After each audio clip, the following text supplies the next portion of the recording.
जय Hind, welcome to Wiser academy. तो आज अपन लोग पढ़ने वाले हैं टाइप 4 यानी कि ट्रिग्नोमेट्री। वैसे तो मैंने आप लोगों को ये वाली जो रेंज है वो ट्रिग्नोमेट्री में 11th में पढ़ा दी थी, है ना भाई। लेकिन फिर भी थोड़ा बहुत और एक्स्ट्रा ज्ञान देख लेते हैं, थोड़ा सा प्लस लेवल का, कि यहाँ पे और क्या क्या एक्स्ट्रा चीज़ें हो सकती हैं, है ना। तो मैं पूरी चीज़ें नहीं पढ़ाऊंगा, जो आपने 11th में पढ़ी है वो तो पढ़ी है, लेकिन उसके अलावा और क्या हो सकता है उसके बारे में अपन लोग यहाँ पे बातचीत करेंगे, है ना। सबसे पहले तो आपको ये sin x, cos x और tan x और sec x और cos x और cot x की डोमेन और रेंज पता होनी चाहिए कि इनकी डोमेन और रेंज होती क्या है। तो मैं फटाफट लिख देता हूँ, है ना भाई।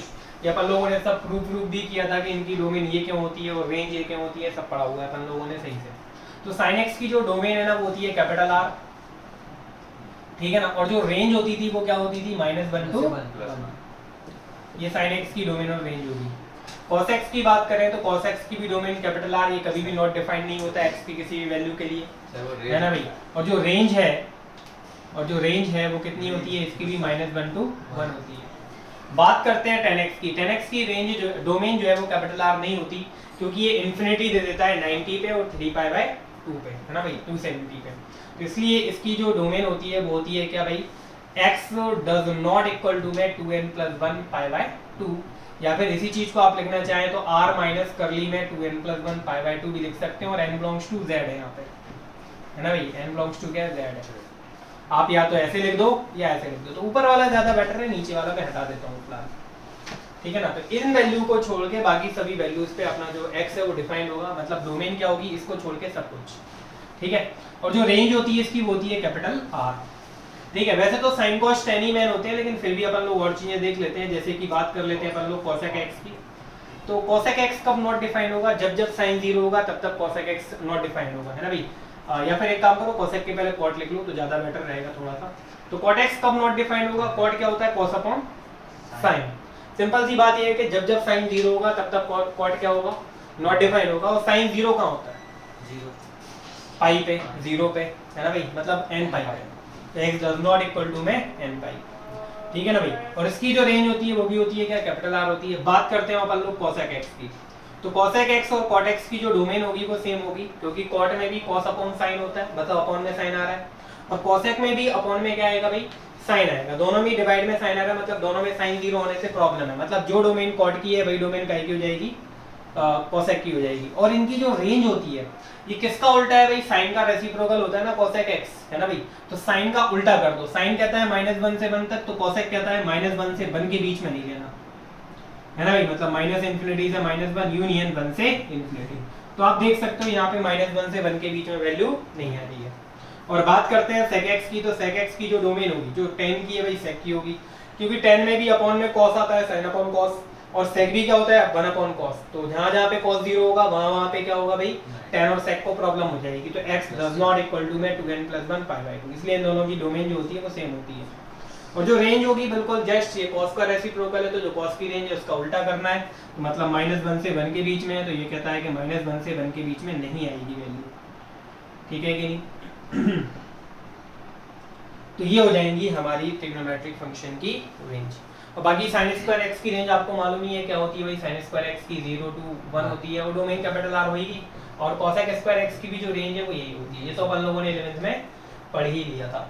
अब जो 11th के टाइप थे वो आपको पता होने चाहिए, कौन कौन से टाइप अपन लोगों ने पढ़े थे भाई, है ना। वो चीज़ अपन लोग दोबारा बातचीत नहीं करेंगे, ठीक है कि नहीं। किसी को देखना हो तो एनडीए का लेक्चर डला हुआ है रेंज वाला, तो उसमें देख सकते हो, किसी ने अगर नहीं देखा हो। बाकी जेई वाला लेक्चर जो है वो यूट्यूब पे नहीं डला हुआ है ना। चलो आगे बढ़ते हैं। एनडीए में थोड़ा सा लेवल कम रखते हैं अपन लोग। तो क्वेश्चन देखते हैं। तो पहला क्वेश्चन है अपना भाई, find the range of. Domain निकालना इजी काम है यहाँ पे, इसलिए अपन लोग रेंज के ही क्वेश्चन करेंगे मोस्टली। और ट्रिग्नोमेट्री में वैसे भी रेंज ज्यादा इंपॉर्टेंट है ना। जैसे कि फर्स्ट है sin x², sin x², इसकी रेंज क्या होगी, देखो जरा ध्यान से सुनो। अब लोग बात क्या सोचते हैं पता है, कि अंदर वाला एंगल x² हो गया तो मतलब रेंज जो है ना पॉजिटिव हो जाएगी, ऐसा नहीं है भाई। बाहर वाला स्क्वायर थोड़ी नहीं हुआ, होल स्क्वायर थोड़ी ना है, एंगल पॉजिटिव हुआ, मतलब x² पॉजिटिव होने से एंगल पॉजिटिव हुआ। अगर एंगल पॉजिटिव हुआ तो मैं नेगेटिव में डायग्राम नहीं बनाता हूँ, मैं सिर्फ पॉजिटिव में बना लेता हूँ। तो भाई पॉजिटिव में डायग्राम बताओ कहां से कहां तक जा रहा है, क्या -1 से +1 की ओर जा रहा है कि नहीं जा रहा है। एंगल अकेला पॉजिटिव हो रहा है कि नहीं हो रहा है भाई। नहीं तो बच्चे क्या सोच लेते हैं कि भाई अरे ये तो पॉजिटिव है एक्स स्क्वायर तो ऑलवेज रेंज पॉजिटिव आएगी, ऐसा नहीं है भाई। एक्स स्क्वायर की रेंज पॉजिटिव हुई लेकिन साइन एक्स स्क्वायर की क्या होगी, देखो ना भाई पॉजिटिव में भी डायग्राम जो है वो नीचे जा रहा है, माइनस में जा रहा है, मतलब रेंज जो है इसकी वही रहेगी जो साइन एक्स की है, मतलब -1 to 1। इसमें कोई समस्या तो नहीं है। और मैंने आपको 11th में पढ़ा रखा है एंगल क्या है, उससे कोई फर्क नहीं पड़ता, ठीक है ना।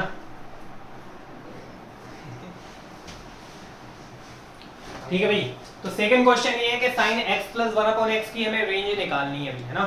तो कैसे निकालेंगे, देखो x + 1/x की जो रेंज होती है वो -∞ से -2 यूनियन 2 से इंफिनिटी होती है। कैसे होती है देखो, जैसे मैं y = x + 1/x ले लेता हूँ, ये मैं सिर्फ अंदर वाले की बता रहा हूँ, आप लोग कैसे होती है मैं बता देता हूँ, ठीक है ना भाई।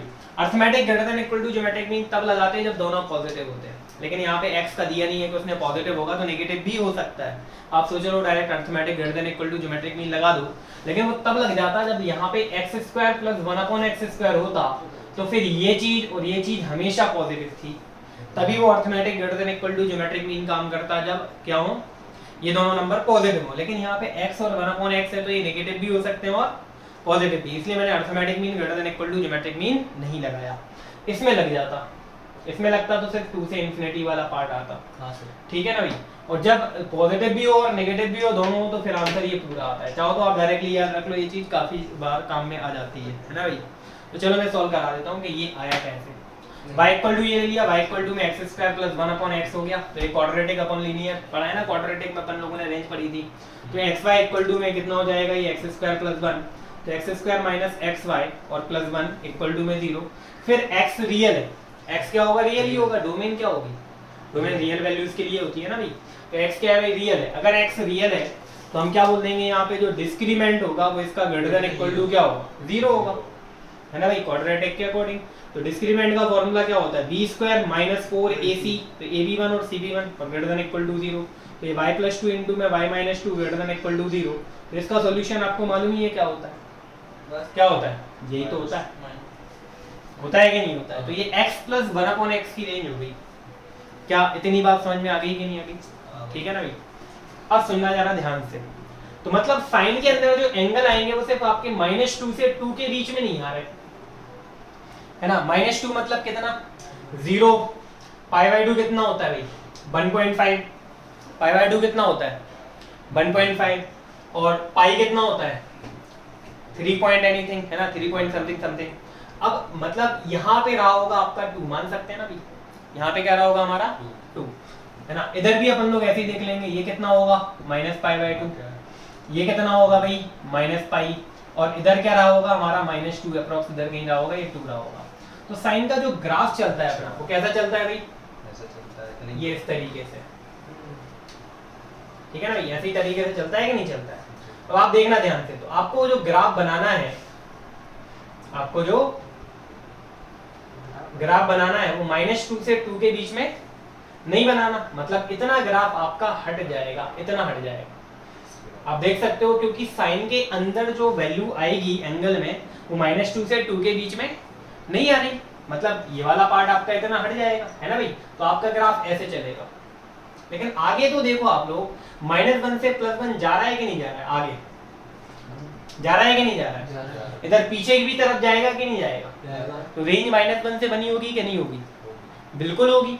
सिर्फ इतने पार्ट में ग्राफ गायब हुआ है, इतना सा ग्राफ गायब हो जाएगा, बाकी तो ग्राफ आगे तो हो रहा है -1 से, तो उतना हटाना पड़ेगा, हो रहा है कि नहीं हो रहा है। नहीं, रेंज में क्या दिक्कत हो रही है, रेंज में देखो ना -1 पे भी गया और +1 पे भी गया, एक बार ही चला गया तो हमारा काम हो गया, एक बार ही चला गया तो हमारी रेंज -1 से 1 हो गई, और ये तो हजारों बार जाएगा आगे, देखो जरा जाएगा कि नहीं जाएगा। तो रेंज अभी भी क्या रहेगी, हमारी पूरे की जो रेंज रहेगी साइन की वो कितनी रहेगी भाई, -1 to 1 ही रहेगी। समझ में आया कि नहीं आया। तो पहले तो हमने साइन के अंदर जो था उसकी रेंज निकाल ली, मतलब हमारे एंगल जो आएंगे साइन के अंदर जो आएगा वो एंगल होगा, तो हमारा एंगल कहाँ आएगा, यहाँ से लेके यहाँ तक आएगा, है ना भाई। फिर मैंने उतने एंगल में डायग्राम बना के देखा तो सिर्फ इतना डायग्राम हट रहा है ना भाई, इतना डायग्राम क्या हो रहा है हमारा हट रहा है, बाकी का डायग्राम तो अपन को दिखेगा कि नहीं दिखेगा, ठीक है कि नहीं, कहने का मतलब ये है। और ये मैंने x प्लस 1/x को थीटा मान लिया, तो ये आप मान के चलो कि ये थीटा की वैल्यूज के हिसाब से चल रहा है, x की वैल्यू के हिसाब से नहीं चल रहा, ठीक है कि नहीं। ये मैंने क्या मान लिया, थीटा मान लिया। थर्ड क्वेश्चन है अपना भाई cos ऑफ sin x। अब हमें इसकी रेंज निकालनी है। इनकी जो डोमेन है ना सिंपल है, इसलिए अपन लोग डोमेन के क्वेश्चन बाद में करेंगे, पहले अपन लोग रेंज देख लेते हैं। तो cos ऑफ sin x, तो पहले तो अपन अंदर वाले की रेंज देख लेते हैं। आप x की प्लेस पे कुछ भी रखो, sin x की वैल्यू कहां से कहां तक आएगी भाई, -1 से 1 तक आएगी, आया ना, ठीक है ना भाई। तो sin x को अपन लोग ले लेते हैं थीटा, तो ये बन गया कितना, cos थीटा, है कि नहीं। और आपको जो वैल्यू बनानी है, जो डायग्राम बनाना है, वो -1 से 1 बनाना है, ये भी ध्यान रखना है ना भाई। तो ये -π/2 हो गया, और ये कितना हो गया अपना +π/2, और -1 कहाँ रहा होगा, ये -1.5 होता है ना अप्रोक्स, तो -1 ये रहा होगा अप्रोक्स, है ना भाई, और +1 ये रहा होगा। और cos का जो ग्राफ बनता है वो कैसा बनता है भाई, इधर ऐसा बनता है, समथिंग लाइक बनता है कि नहीं बनता है, सर ऐसे बनता, ठीक है ना। और आगे तक जाएगा, लेकिन मुझे सिर्फ कहां से कहां तक बनाना है भाई, -1 से 1 तक बनाना है। तो मैं एक काम करता हूँ, बाकी के ग्राफ को मिटा देता हूँ, मतलब आपका ग्राफ सिर्फ इतना बनेगा। तो आपको दिख ही गया होगा कि ये मैक्सिमम वैल्यू है, और ये कितनी होती है, ये कितनी होती है, 1 होती है कि नहीं होती है। cos 0 पे कितना मिलता है, 1। और ये जो वैल्यू होगी ये कितनी होगी, cos 1 है, cos 1 ही तो होगी। आपको क्या पता कि cos के अंदर 1 रखोगे कितना मिलेगा, cos 90 होता तो 0 मिल जाता, cos के अंदर ये एंगल रखने अपने को, cos 90 होता तो कितना मिल जाता, 0। और cos 1 की वैल्यू कितनी होगी, cos 1, और cos ऑफ -1 की वैल्यू भी कितनी होगी, cos 1 ही होगी, है ना भाई। और ये मैक्सिमम हो गई, और क्लियरली दिख रही है कि ये क्या है भाई, ये मिनिमम वैल्यू है। cos ऑफ -θ प्लस का cos θ होगा, ठीक है कि नहीं। तो cos 0 कितना हो गया, 1 हो गया, और cos ऑफ -1 भी cos 1 ही होगा प्लस का, है कि नहीं। और cos 1 तो cos 1 है ही, तो मिनिमम वैल्यू कौन सी हो गई, यही वाली मतलब क्या, cos 1। तो cos 1 हो गया मिनिमम, और क्लोज ब्रेसेस में ही आएगा, है ना भाई। और cos 0 की वैल्यू 1 आती है, तो मैक्सिमम वैल्यू कितनी हो जाएगी हमारी, 1। यही हो गया हमारा फाइनल आंसर। नेक्स्ट क्वेश्चन है sin square x plus sin x plus 2 upon में sin square x plus sin x plus 3। तो इसको कैसे सॉल्व करेंगे, देखो इतना पार्ट आपको सेम नजर आ रहा होगा, है ना। तो अपन लोग क्या करेंगे, इसको जैसा नीचे वैसा ऊपर बना देंगे, तो 2 को लिख देंगे अपन लोग 3 - 1, है ना भाई। तो y इक्वल टू में sin square x plus sin x plus 3 upon में ये लेंगे तो ये 1 हो जाएगा। आ गई बात समझ में, है ना भाई। ये कितना हो जाएगा, 1 हो जाएगा। और -1 अपॉन में ये लेंगे तो -1 अपॉन में ये पूरा का पूरा ऐसे ही जाएगा, ऐसे ही मिलेगा कि नहीं मिलेगा। अब देखो ये अपन लोगों ने जो 11th में क्वाड्रेटिक पढ़ी थी, 11th में ट्रिग्नोमेट्री में जो मैंने क्वाड्रेटिक वाला पार्ट पढ़ाया था आपको टाइप 2, उसकी रेंज कैसे निकालते थे अपन लोग, है ना। कंप्लीटिंग स्क्वायर से भी पढ़ाया था और क्वाड्रेटिक से भी पढ़ाया था। तो याद है कौन सी मेथड आपको ये परफेक्टली क्लियर थी, कंप्लीटिंग स्क्वायर से बताएं कि क्वाड्रेटिक से बता, क्वाड्रेटिक से तो जो इजी हो सर। मुझे तो दोनों ही ठीक लगती है, क्वाड्रेटिक वाला सही, कंप्लीटिंग कर लो तो भूल जाओगे, क्वाड्रेटिक यहाँ पे दिक्कत देगी तो कंप्लीटिंग कर देते हैं। तो 1 माइनस, तो कंप्लीटिंग स्क्वायर में इसके हाफ के स्क्वायर को ऐड और सब्ट्रैक्ट कर देंगे, है ना, वो सिंपल भी लगेगा। तो इसका आप हो जाएगा 1/2 का होल स्क्वायर माइनस 1/2 का होल स्क्वायर और प्लस 3 ऐसे ही कैसा है। ये तीनों भाई सब मिलके फॉर्मूला बना देंगे क्या, sin x प्लस 1/2 के होल स्क्वायर का। और इसको भी सॉल्व कर लो मन में, तो 3 - 1/4 कितना दे देगा आपको, 3 - 1/4, 4 3 जा 12, और 12 - 1 कितना 11/4, ये इतना दे देगा, है ना भाई। फिर अपन लोग इसकी रेंज निकालने के लिए, आपको पता है स्क्वायर फंक्शन की मिनिमम वैल्यू क्या होती है, 0। लेकिन कंडीशन अप्लाई कि ये खुद 0 होने के लिए तैयार है या नहीं है। तो हम चेक करेंगे, क्या चेक करेंगे कि sin x प्लस 1/2 0 हो सकता है कि नहीं हो सकता। और ये चीज उसी को समझ में आएगी जिसने 11th की ट्रिग्नोमेट्री की रेंज पढ़ी हो, नहीं पढ़ी है एनडीए का लेक्चर डला हुआ है भाई, है ना, वो वाला लेक्चर देखो, तभी आपको ये चीजें समझ में आएगी। ट्रिग्नोमेट्री की रेंज आखिरी के 2 लेक्चर में मैंने रेंज ही पढ़ाई हुई है ना भाई।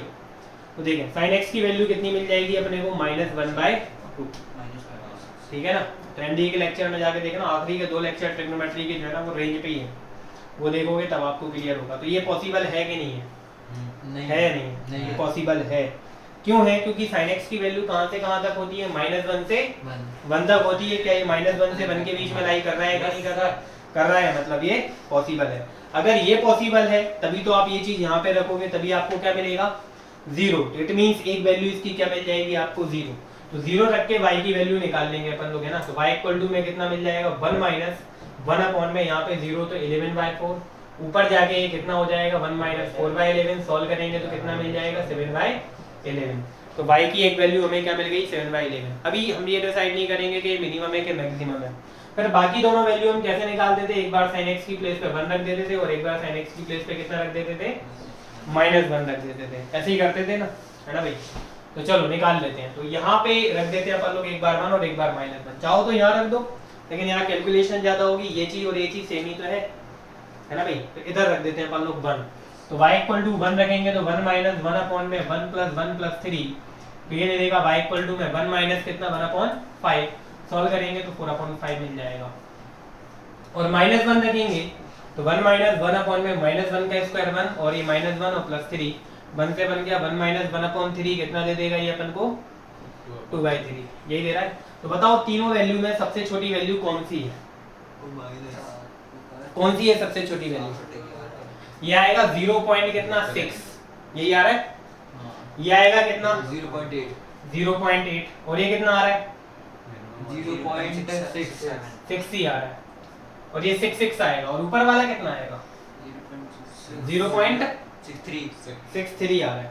तो तीनों में सबसे छोटा कौन सा हुआ 7/11, है ना भाई। और सबसे बड़ा कौन सा हुआ 4/5। तो हमारी रेंज क्या हो जाएगी, हमारी रेंज हो जाएगी भाई कितनी 7/11 से 4/5 तक, और सब पे क्लोज आएगा क्योंकि कहीं पे भी नॉट डिफाइंड नहीं है।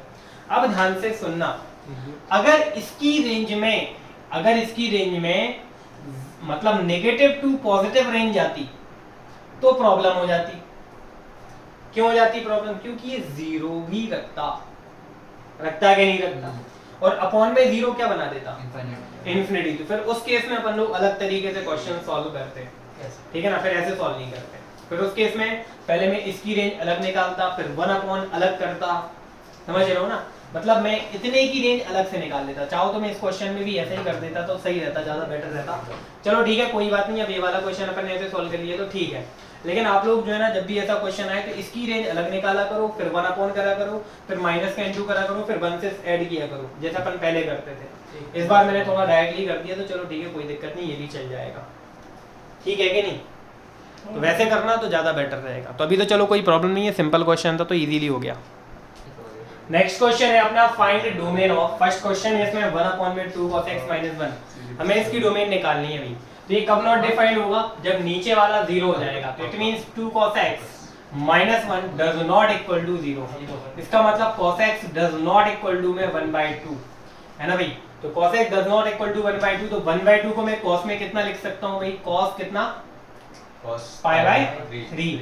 तो इसका जनरल सॉल्यूशन पढ़ा था अपन लोगों ने 11th क्लास में ट्रिग्नोमेट्रिक इक्वेशन में। क्या होता है इसका जनरल सॉल्यूशन 2n π और प्लस माइनस अल्फा, और अल्फा है कौन π/3, मतलब h does not equal to ये हो गया आपका फाइनल आंसर। ये आपकी डोमेन हो गई, है ना भाई, कर लो। तो नेक्स्ट क्वेश्चन है log बेस में 3 cos sin x, अंडररूट के अंदर है ये। तो आपको अंडररूट की कंडीशन मालूम ही है कि अंडररूट वाला क्या नहीं हो सकता भाई, नेगेटिव। तो log बेस में 3 sin x greater than equal to में कितना हो जाएगा भाई ये 0। तो 0 ही तो ना सर। क्या यार, अब यहाँ पे अपन लोग एंटी लॉग लेंगे तो cos ऑफ sin x कितना मिल जाएगा अपन को, ग्रेटर देन इक्वल टू में 3 की पावर 0, और बेस में 1 से बड़ा था इसलिए साइन ऑफ इनइक्वालिटी चेंज नहीं होगी, है ना भाई। और cos ऑफ sin x कितना हो जाएगा भाई यहाँ पे, ग्रेटर देन इक्वल टू में 1। अच्छा एक बात बताओ, cos की औकात है कि वो 1 से बड़ा हो जाए? नहीं है सर, नहीं है ना भाई। तो ये कंडीशन तभी ट्रू होगी जब cos ऑफ sin x किसके इक्वल हो भाई, किसके इक्वल हो, 1 के इक्वल हो, हाँ या ना। और दूसरी कंडीशन एक और लगेगी यहाँ पे कि cos ऑफ sin x क्या होना चाहिए, लॉग के अंदर वाला क्या नहीं हो सकता, 0 नहीं हो सकता, मतलब नेगेटिव नहीं हो सकता, इसलिए ग्रेटर देन 0 हो जाएगा लॉग के अंदर जो भी है ना भाई। तो दो कहानियां लग रही हैं। तो पहली बात तो ये वाली कंडीशन जो है इन दोनों का अगर आप कॉमन लोगे इसका और इसका तो यही निकलेगा, इसका उसका आप कॉमन लोगे तो क्या निकलेगा, इसका कॉमन, इन दोनों का कॉमन लोगे तो यही वाली कंडीशन निकलेगी कि नहीं निकलेगी, क्यों निकलेगी, समझ में आया कि नहीं आया? ये कह रहा है 1 से बड़ा और वो क्या कह रहा है 0 से बड़ा, तो दोनों का कॉमन कौन हुआ, यही खुद हुआ कि नहीं हुआ, हुआ कि नहीं हुआ ना भाई? वो कह रहा है 0 से बड़ा लेना है, ये कह रहा है 1 से बड़ा लेना है, तो 1 से बड़ा वाला ही कॉमन होगा। लेकिन cos की औकात ही नहीं है कि 1 से बड़ा हो जाए।